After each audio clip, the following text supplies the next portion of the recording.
Waterloo was the last battle in a 23-year cycle of wars that began with the outbreak of the French Revolution and the intervention of the European powers. Essentially, it was the battle that restored Europe to balance and stability and set the pattern that would endure for most of the rest of the 19th century.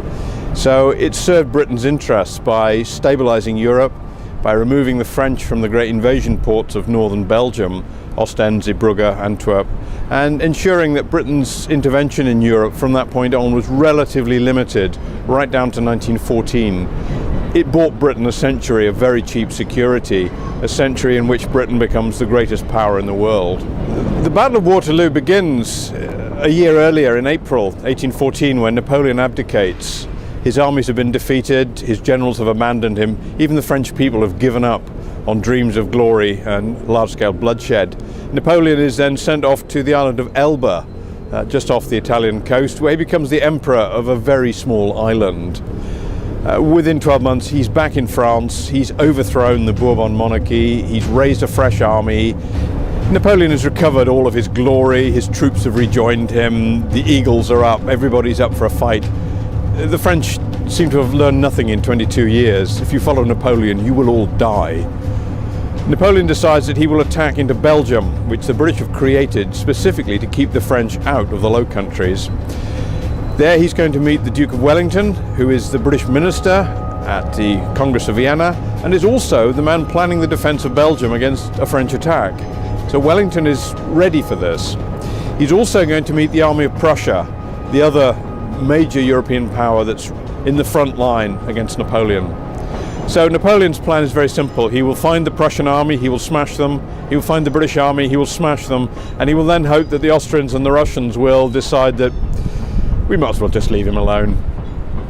The problem is, Napoleon has been declared a common criminal, an outlaw. He is not recognized by any other European state as a legitimate ruler. Therefore, the powers of Europe will overthrow him. The question is how long it will take and on what battlefield they will do that. Waterloo is really a campaign in which we see a series of battles over 5 days. There are engagements at Ligny and Quatre Bras when the Prussian and British armies first face the French. So the French army is split. In the first engagement, the British face a small French force, while the Prussians are hit by the main French army. And then at Waterloo, it's the main French army against the British, and the Prussians coming in from the flank to join the battle late in the day and ensure that the British defensive victory is turned into a complete rout and the French are overwhelmed. Wellington, a man with a taste for drama, said it was a close-run thing. It was too close for comfort as far as he was concerned, and he wasn't wrong. The French brought up a lot of artillery, they had excellent infantry, cavalry, and had they handled their forces with more skill, they would have come close to winning the battle. But Wellington himself was a master of the defensive battle. He didn't give the French any opportunity to turn his flank or to drive through the centre of his position. He held his ground, he kept his men under cover as far as possible, and each successive wave of French attacks was beaten off until by the end the French had nothing left. And when Napoleon's elite troops, the Old Guard, who were the finest troops in the world, were caught in the flank and driven off the field, the whole thing collapsed in a rout, and the French immediately decided someone had betrayed them. It was Napoleon, and he was leaving the field in a carriage. Napoleon, knowing that as a common criminal he stood to be hung on the field by the Prussians, who had a taste for such things, got in his carriage and legged it to Paris. He realized when he got to Paris nobody was going to back a defeated Napoleon. He then wandered down to Bordeaux and he boarded a British warship, HMS Bellerophon, a battleship that had fought in all the great battles of the war at sea. And there he told the captain, Sir Frederick Maitland, "You know what," he said, "but for you people I would have been emperor of the world." He said, "but wherever there is enough water to float a boat upon, I'm sure to find you in my way." And that ultimately is Napoleon's tragedy. He never got out of Europe. All of his great dreams of following his hero Alexander the Great through Persia to India evaporated at the Battle of the Nile. Ultimately he was beaten by Britain, by Nelson, and by Wellington. The problem for Wellington is that by now he's already a duke. There is no further promotion available, but he does get a lot of money which he uses to buy a great family estate, which is still the residence of the Dukes of Wellington. And he then goes into politics and government.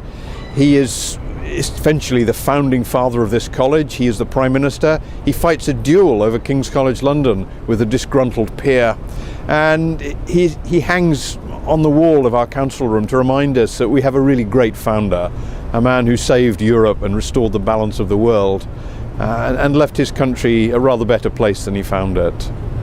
Today the Battle of Waterloo is remembered in very different ways. If you go to the battlefield, you would swear that Napoleon had won. The battlefield is all about Napoleon. Wellington hardly appears and the Prussians are almost absent. If you're British, it means that the British won the Napoleonic Wars, which is entirely untrue. Everybody else joined in too.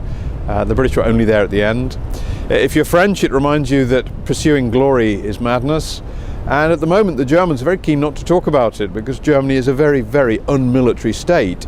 And so the Germans really didn't want to go to Waterloo for the 200th anniversary to even talk about this battle. 100 years before, in 1913, at the real decisive battle of the Napoleonic Wars, the anniversary of the Battle of Leipzig, the Germans staged a huge parade, a mass military demonstration, and refought the battle to remind the French they'd beaten them.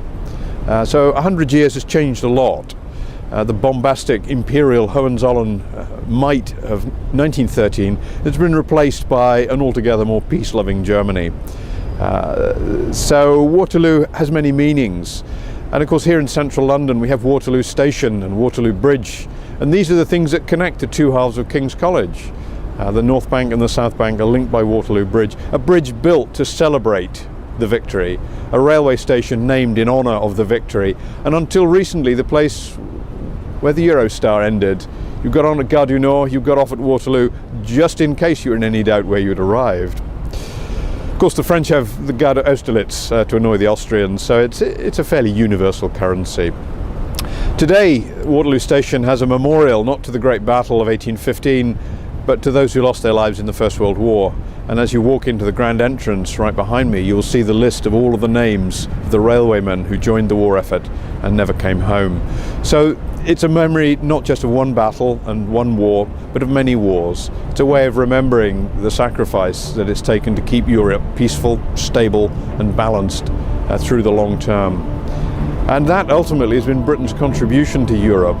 Not great wars of conquest, but great wars of stability, preserving the balance and the status quo against powers bent on European domination, be they Napoleon, the Kaiser, Hitler. That is Britain's role in Europe. It's the balancing agent that keeps everything stable.